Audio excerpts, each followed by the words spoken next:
Hi friends, welcome back to Farm Girl Diaries. My name is Caitlin and I wanted to have a quick chat about gardening.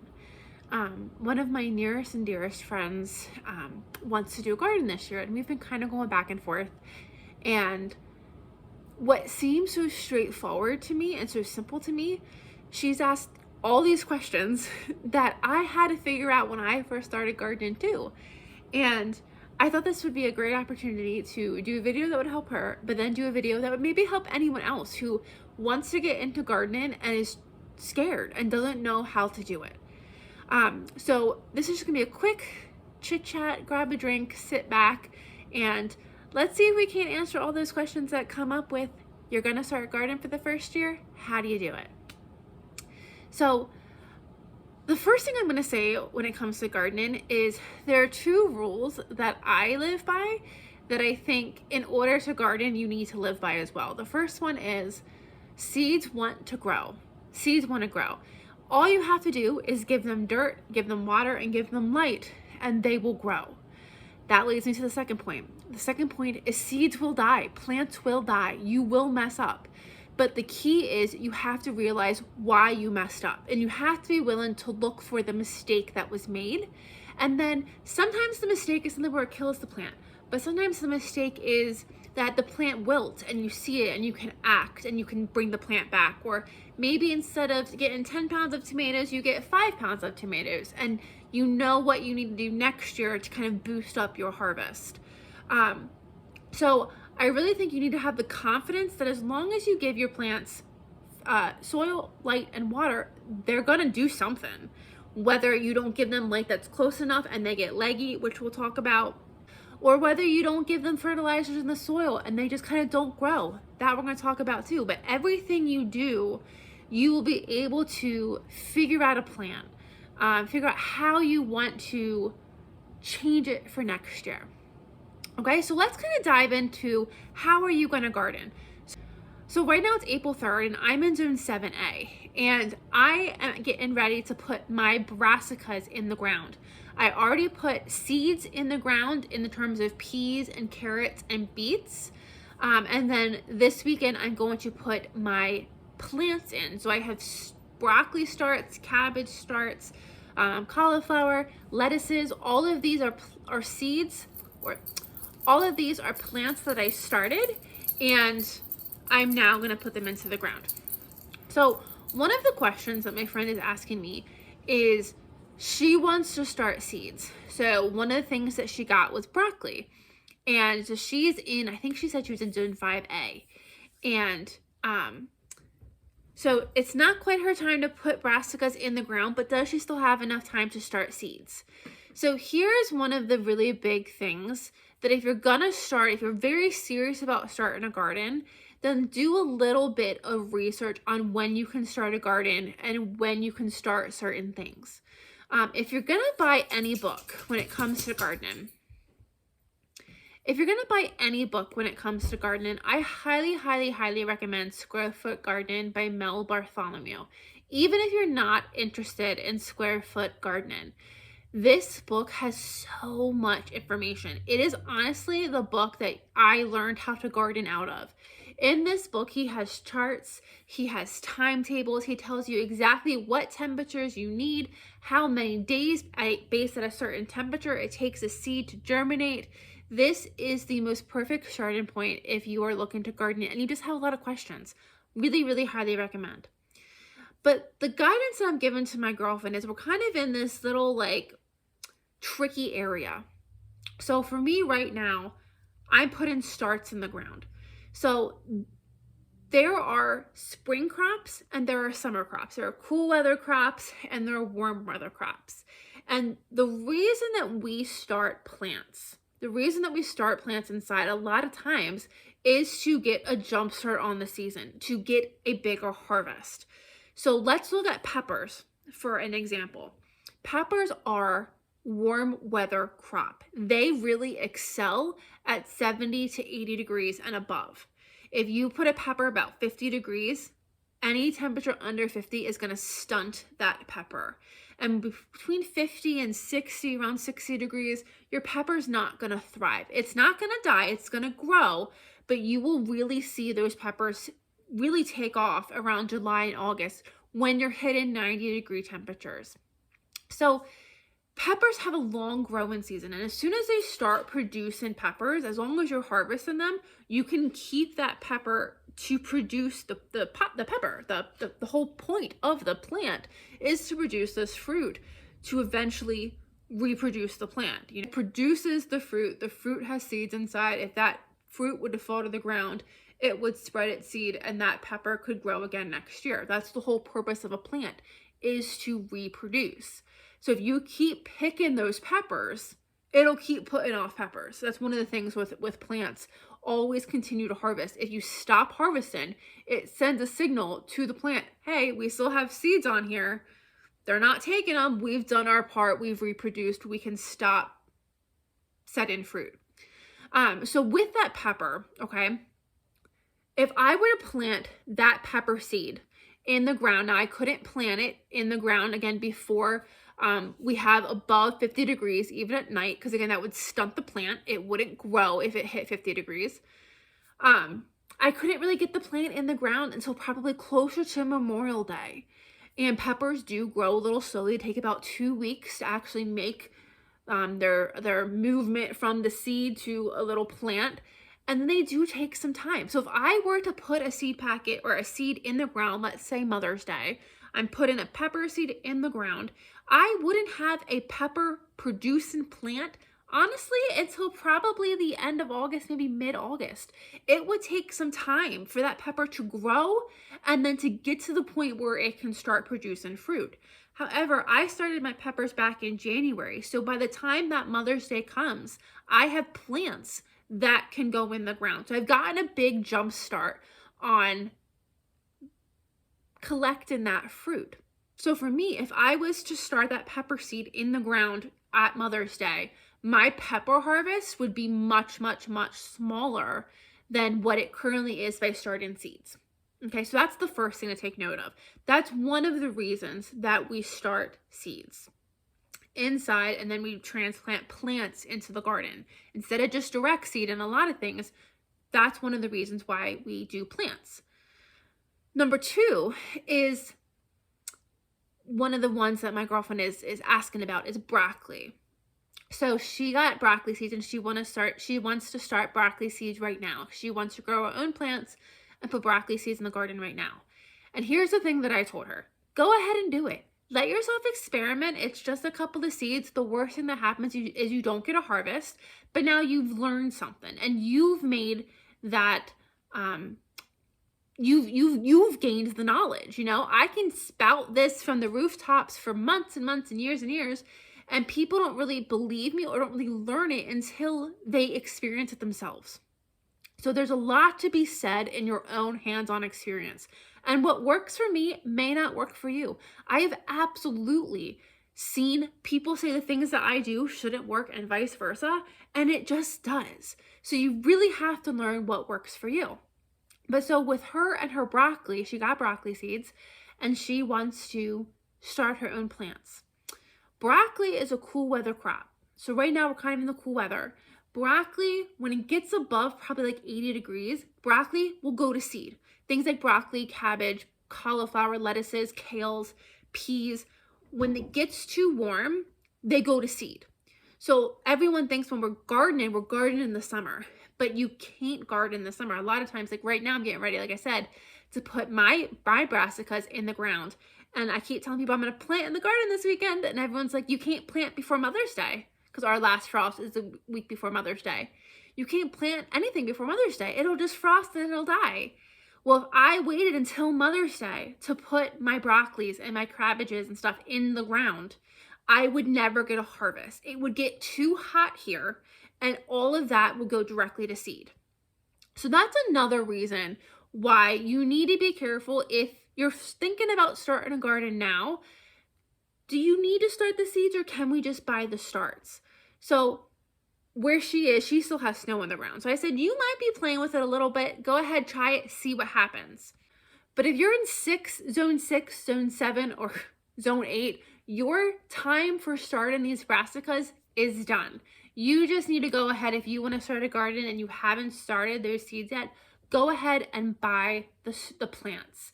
That's what's going to give you the flower at this point, or the vegetable, that's what we eat. That's what's going to give you the harvest.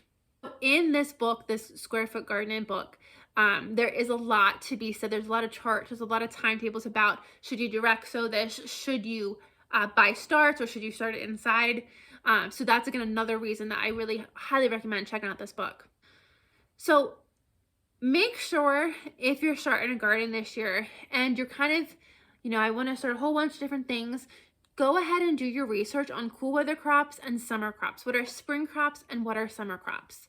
But then feel free to play with the boundaries. So like right now, one of the things that everyone is putting in the ground right now is potatoes. It's time to put potatoes in the garden.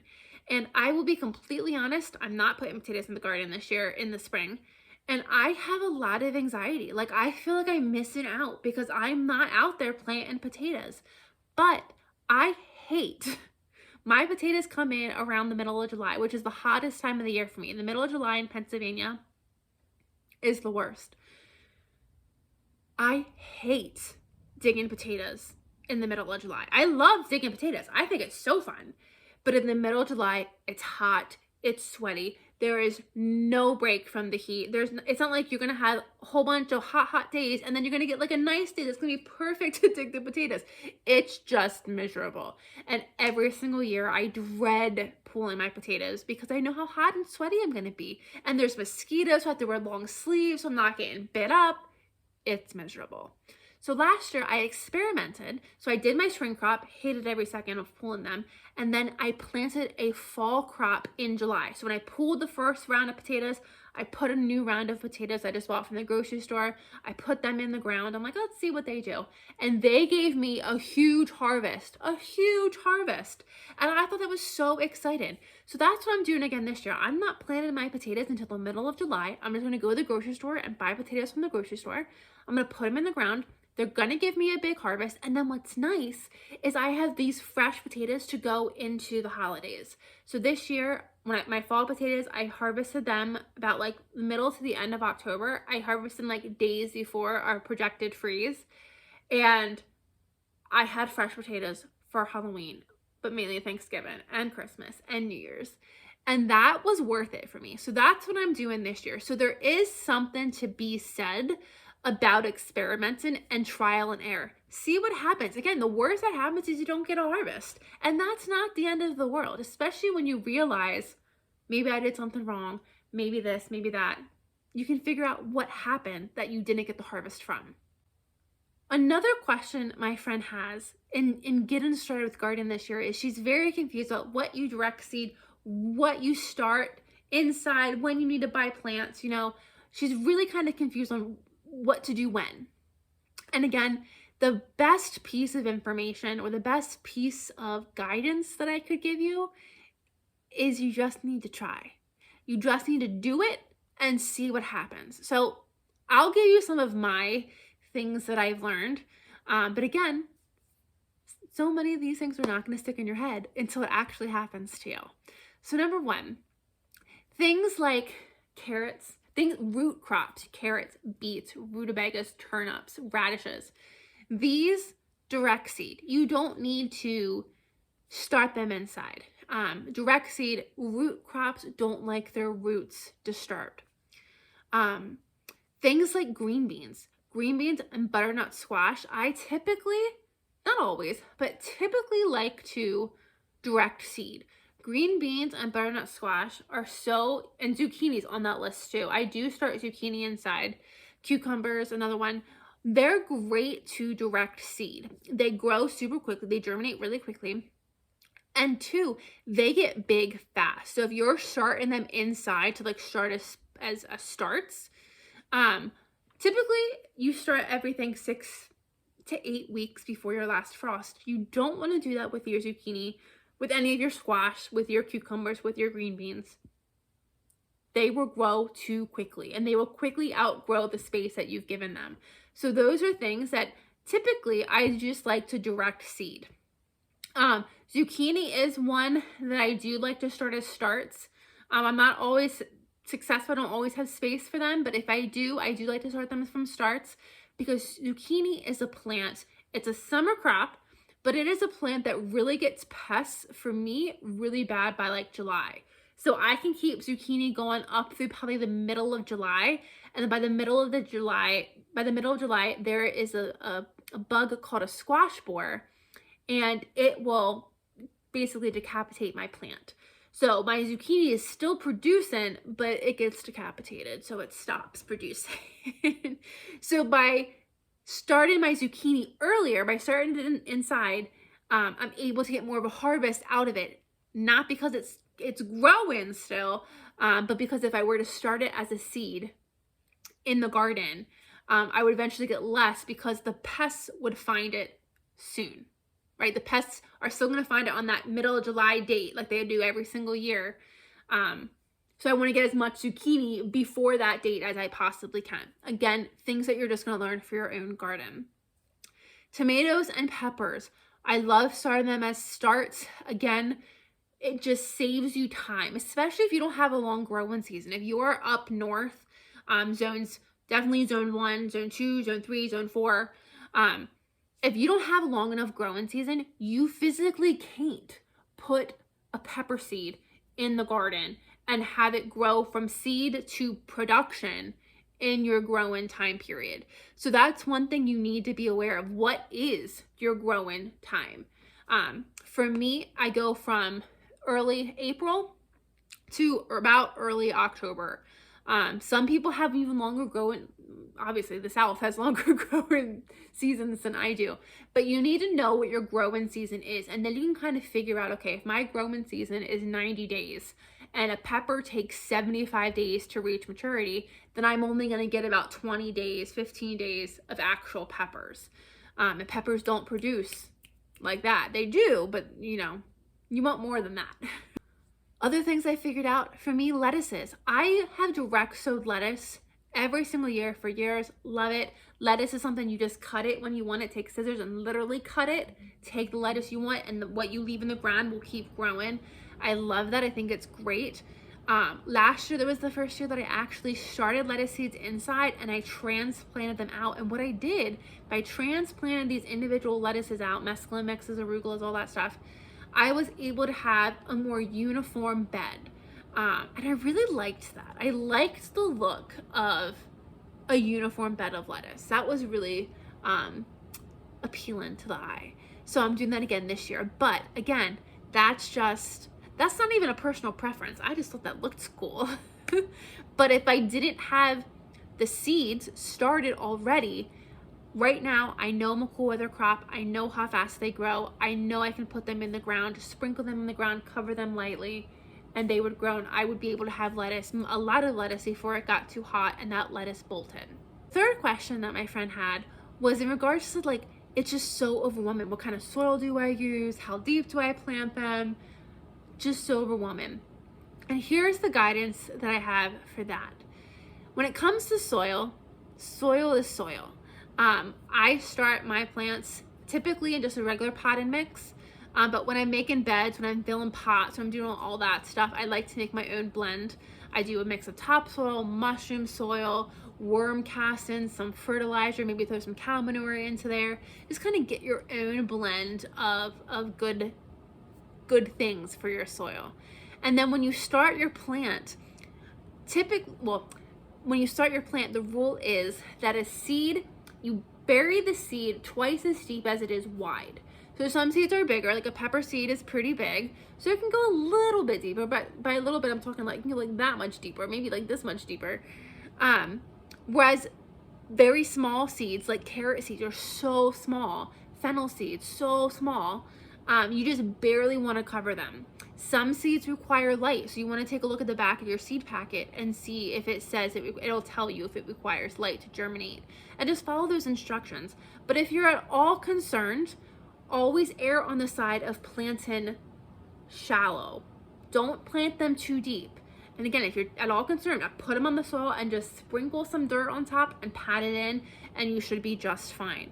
Seeds have just enough power inside them to send up a shoot. They need photosynthesis, they need light in order to continue to grow. So if you put that seed too deep, it doesn't have enough power to get out of the soil. So always err, if you're at all concerned, err on the side of planting more shallower. Just give them a little bit of a covering of dirt and you should be just fine. Keep them watered. At the beginning especially, any kind of dirt will do. Any kind of dirt, again, seeds want to grow. They need very minimum requirements in order to grow. So soil, doesn't really matter what kind of soil you get, just get some type of soil, water, and light. And then as they grow, you can see signs. Is the plant getting too tall? AKA it's getting leggy. And that means it's not getting enough light. You need to, if you have a light bar for it, you need to bring that light much, much closer to the plant. I tried to start seeds in my windowsills. That doesn't work, definitely not enough light. If the plant is kind of shriveling up, is it a lack of moisture? Is it a lack of nutrients? And there are so many resources out there. I've done so much Googling, Google stuff. Or you can find all these Facebook groups that could really help you identify what the problem is. A lot of things like a potassium deficiency or a nitrogen deficiency shows up the same in many plants across the board. You know, it's not just one plant, it'll show up in many plants across the board the same way. Once you've been gardening for a while, you can learn some of these tricks. But again, it's all about trial and error and figuring out what happened. Did it work for you? And then how you can kind of adjust it to get a better result next time. But the biggest takeaway that I hope you take away from this video is just start the seeds. You know, I'm talking to my girlfriend and I'm sitting here just like, don't start the broccoli seeds right now. I don't think you have time. But what's the worst that can happen? Go ahead and start the broccoli seeds. What's the worst that's going to happen? If you want, start the broccoli seeds and buy broccoli starts and do a little experiment yourself to see how they go. Do you get more broccoli from these broccoli starts, or did this produce the same amount of broccoli as this one did? Gardening is so fun because you can make your own rules. You can do whatever you want. You don't have to listen to anyone. You can figure out what works for yourself. Like me, I don't know anyone else that has a fall round of potatoes. I don't know anybody, but I do it and it works. So thank you guys for hanging out with me for this quick little chat. I hope this was helpful. I don't know if it was. There's a lot of information that comes with gardening. I've been doing it for, I think solidly 7 years now. I don't really remember. I lose track of time. But one year I planted all tomato seeds and all pepper seeds. And so what I did is I started my tomato seeds. Oh, get your butt out. I started my tomato seeds, and let's say I had a 6-pack. I started tomato seeds in all 6 of those cells, and then let's say 3 tomato seeds popped up. Okay, cool. And the 3 that didn't, I put a pepper seed. And then when those plants popped up, I was like, okay, these must be peppers, even though they look a lot like tomatoes.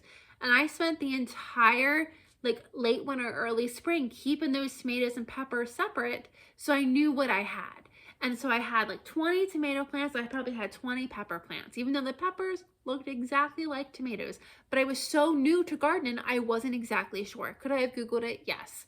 But I was so confident, in how careful I was with keeping them separate. And when I up-potted them, I made sure I marked what was what. So I planted all of those tomatoes and all of those peppers. And what happened was, obviously, I had 50-some tomato plants in my garden, but I didn't give them what they needed when they started out. So they didn't have enough light when they started out. They didn't have enough nutrients. So every single one of those 50 tomato plants was stunted, was spindly. They never grew the way that they were supposed to. And I honestly probably didn't get a harvest that was on like around, I think I actually put probably like 25 in the ground, 30 in the ground. From those tomato plants, I didn't get the equivalent of what one of my tomato plants gives now. That's how bad it was. So I took my whole garden up with all of these tomatoes, and I really didn't get anything. So that garden year was such a wash for me, which made me so angry. I watched everyone else harvest and stuff, and I was harvesting awful tomatoes. Hi, sir. But it lit a fire in me to make sure I didn't do that again. So now my rule is when I start that 6-pack of cells, let's say 3 germinate, the other 3 soil, I chuck. The other 3 cells of soil, I get rid of. I either put that exact same seed back into that soil, or I get rid of that soil. Because sometimes seeds can take a while to germinate. Just because it didn't germinate when everything else did, doesn't mean that that seed's not going to germinate later. So that's one of the rules that I learned for when I'm starting seeds. So it's all about trial and error, making your own rules, figuring out what works for you. I hope you try it, and I hope when you fail, because you're gonna fail, and I hope you fail, because you're gonna learn so much. There is so much more in failure than there is in success. And every single time you fail, you're learning something that you're not gonna do again. And it's gonna make you a better gardener. It's gonna make you a better person overall. So for that, I hope you fail, but I hope you succeed. It makes sense if you don't think about it. Thank you for joining me, friends. I'll see you in the next video. Good luck gardening.